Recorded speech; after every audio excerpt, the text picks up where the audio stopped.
Заказал себе, короче говоря.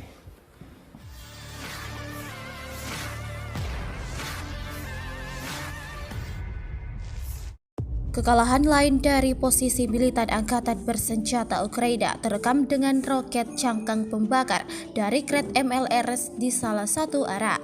Rekamannya ramai beredar di media sosial Telegram pada Rabu 19 April 2023.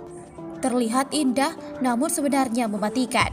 Ya, lagi-lagi pasukan Rusia menyerang pasukan lawannya dengan luncurkan salah satu amunisi yang juga menjadi andalan tentara Rusia selama berperang. Bom cangkang pembakar yang terlihat seperti kembang api menghujani hampir seluruh titik-titik penting pertahanan militer Ukraina. Dalam narasi unggahan tidak dijelaskan lebih lanjut terkait kondisi dari sejumlah tentara Ukraina yang kena dampak dari serangan ini. Beredarnya video ini menuai beragam respons dari warganet.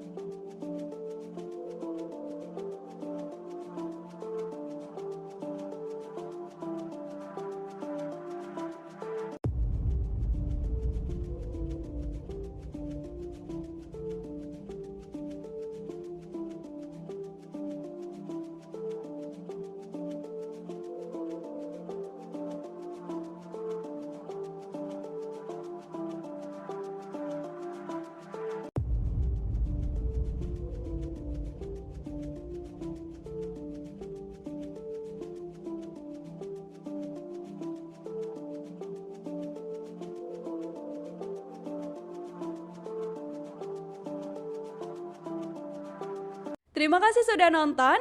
Jangan lupa like, subscribe, dan share ya.